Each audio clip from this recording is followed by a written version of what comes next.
Now, 855-400-SAVAGE. 855-400-7282. Savage. The Savage Nation is sponsored by Swiss America, the only company I trust with my financial future. Call 800-289-2646 or SwissAmerica.com. These are the same folks oftentimes who suggest that they're so tough that just talking to Putin or staring down ISIL or using some additional rhetoric somehow is going to solve the problems out there. But apparently they're scared of widows and orphans coming into the United States of America as part of our tradition of compassion.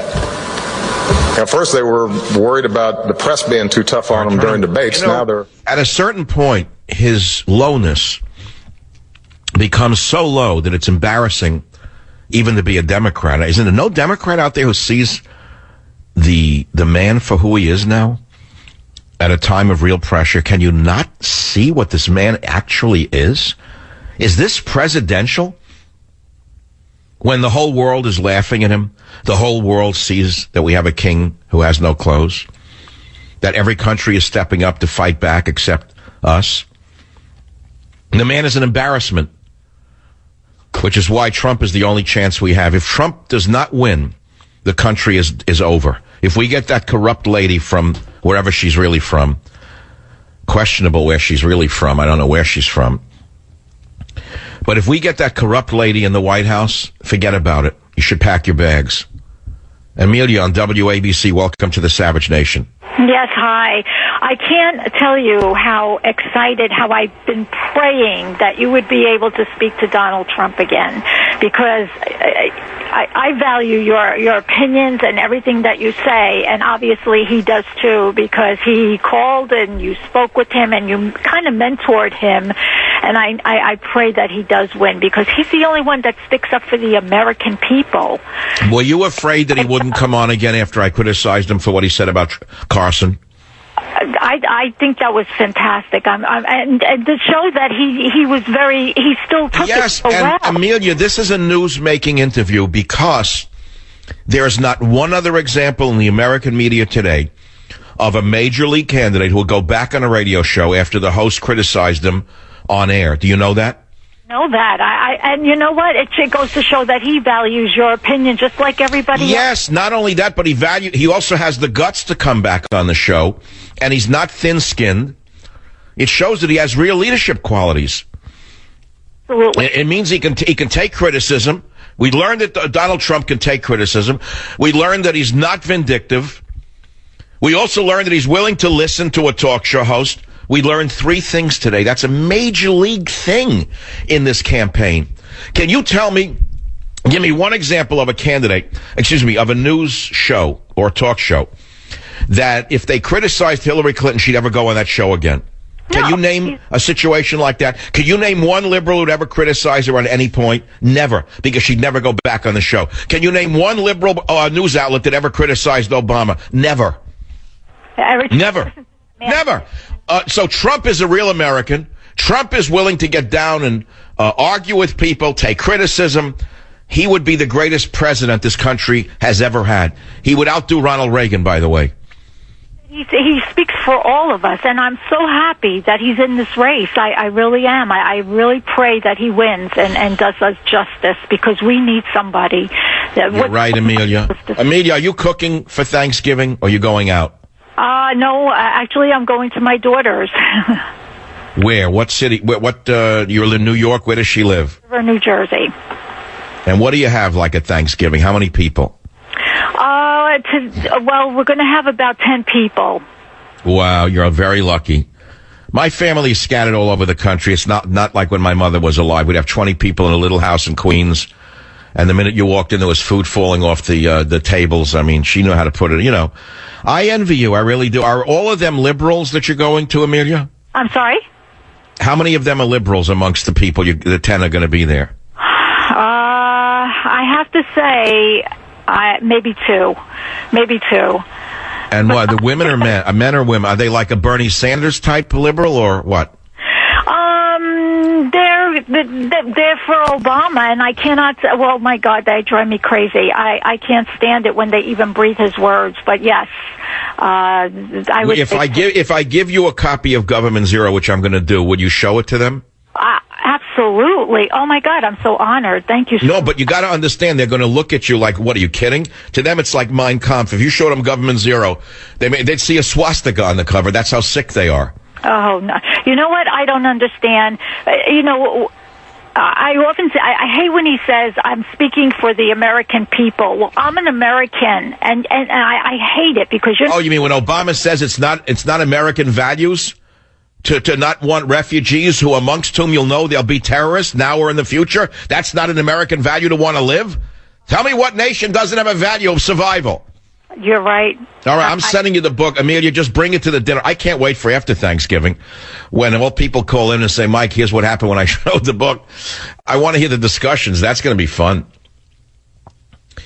All right, my friends. Why is Obama bringing in Syrian Muslim refugees, mainly military-age men? They're not mainly infants and women. You know that he's a liar. Did you hear the big lie? Did you hear this big lie that they're all women and orphans? 3-year-old orphans? Have you seen the pictures of them? They look like battle-hardened military veterans who threw away their uniforms to get into the country. Oh, yeah. You think it's rhetoric? You didn't see the story, the breaking news? I didn't get to it before Donald came on. Syrians with stolen passports caught trying to enter U.S. in Honduras. Police in Honduras caught 5 Syrians with stolen passports who were trying to make their way to the United States. Even the Hondurans are tougher on the Syrian emigres than is Obama. He has opened the door. He's kicked our doors in. He said, come on in. I don't care what happens to the American people. You can blame Catholic charities. You can blame Lutheran Family Services. You can blame Baptist Family Services.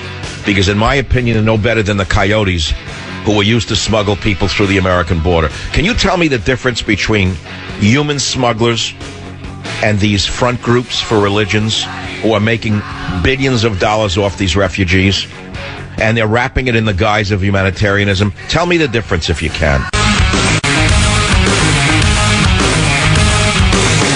You know, a couple of books ago, I said, stop the coming civil war. And I said to you that Obama's been engaged in a civil war against civil society long before he was foisted upon us by the secret hands behind this amazing situation that we're in.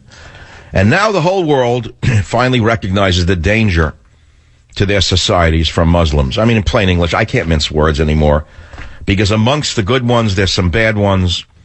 At a time like this, you don't bring in refugees. You let it all sort itself out. You get rid of ISIS. Then you even ask yourself, why do we need to bring in refugees at all? I mean, but you don't foist them upon a people that's opposed to it. And yet they continue the big lie. They continue to double down on their double talk. They're saying that they're mainly women and children. The exact opposite is true. Every study has shown that majority of Syrian refugees that Obama is rushing through the gates are single men of military age, and yet they keep lying that they're women and children. Listen to clip 8 from the great head of the Department of Homeland Security, this strange man, a former corporate lawyer from Wall Street, by the way, Jeh Johnson, in clip 8. Syrian refugees, for the most part, the ones who we have admitted are women and children.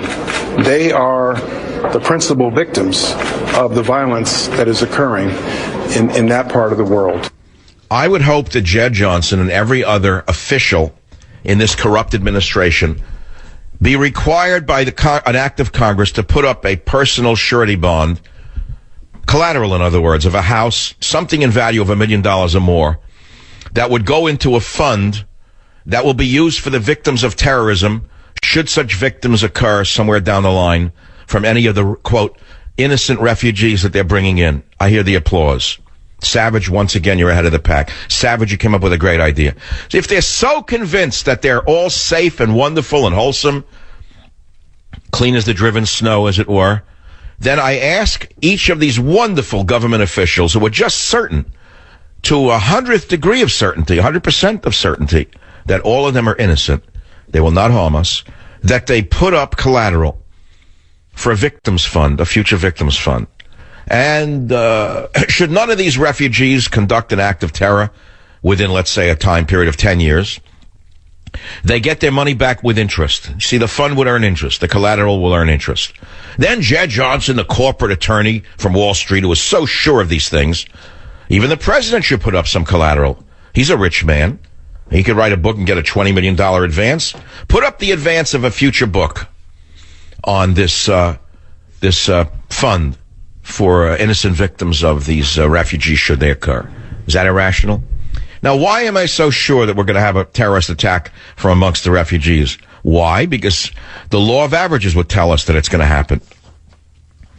The law of average would say that amongst these innocent refugees, there's going to be some bad apples, and they're going to hurt some American people. Here's the King of Jordan, who's a very intelligent man in Clip 9. Listen to what he has to say. We are facing a third world war against humanity, and this is what brings us all together. This is a war, as I've said repeatedly, within Islam. And unfortunately, over 100,000 Muslims have been murdered by Daesh alone over the past 2 years. And that doesn't also count for the atrocities that like-minded groups have also done in Africa and Asia. So therefore, we must act fast and holistically to tackle and respond to the interconnected threats, whether it is in this region, Africa, Asia, or in Europe. Wouldn't you wish that even the King of Jordan were the President of the United States? Don't you hear in his voice intelligence, reason, logic? And what do you hear in the voice of Obama and his henchmen? Do you hear logic? Do you hear reason? I don't hear logic or reason. I hear hatred and deceit. I hear hatred and deceit. I see government zero everywhere. What do I mean by government zero? It means a government unto itself. A government unto itself. No representation for the American people. An article just came out in the Drudge Report that a governor of Tennessee, was it the governor of Tennessee? No, a lawmaker in Tennessee wants to put the National Guard to stop the refugees. Activate Guard to stop refugees. Don't let them into the state. Bring them back to ICE. Do not let any of them into the state. Tennessee GOP leader round up Syrian refugees, remove them from the state. They're not coming to Tennessee, they're yours. He said, take them back to the ICE center and say, they're not coming to Tennessee, they're yours. Wouldn't that be wonderful? Instead, we have Moonbeam in California saying, give us your tired, your poor, and your possible suicide bombers, because we need the votes. There's more. It gets even worse, but I don't know how much of this you can take. I personally can't sleep these days. I'm having a rough time. I mean, I sleep, but then I think about this, and the only question that keeps going back and forth in my mind, and it's the pregnant question. There's only one question in my mind. How would you stop it, Michael, if you had the power? And there really is only one answer. And the one answer is not going to happen. You know what the one answer is. There's only one answer to stop a future terrorist attack in America. You know the answer, right? There's only one answer. And we know we can't do it. We cannot do what Franklin Delano Roosevelt did. Those days are over. You can't do that. You can't inter an entire population based on religion or race, can you? That's what FDR did, the good liberal Democrat. We can't do that. Those were the horrible dark days when liberal Democrats did things like that. Today they bend over backwards to make sure that nothing like that is ever done again. Now, look, even if you look back upon the Japanese internment, which we've heard about over and over and over again, there was a reason FDR interred the Japanese in America. As dark a period as that was in American history, he did it for a reason, the liberal Democrat. You know what their reason was? He had evidence that there were Japanese Americans, a very small number of them, a small minority of them, who were actively working with Japanese intelligence against our national security interests. And he could not chance that they would help saboteurs or help in thwarting our war effort. And that's why many innocent Japanese had to be scooped up in that dragnet in order to make sure that in that dragnet they got those who might harm us. That's why FDR did it. Now, of course, I'm not suggesting we do that now, nor am I suggesting that that could ever be done again. No, that's not. You don't put the survival of the people above your liberal or humanitarian instincts. You put your humanitarian instincts above everything else. You put your political philosophy above survival itself. And you use the liberal credo that I've heard ever since I'm a little boy. I would rather see 99 guilty men go free than one innocent man be arrested. That's liberal logic for you. That's until a bomb winds up in their kitchen. And so we face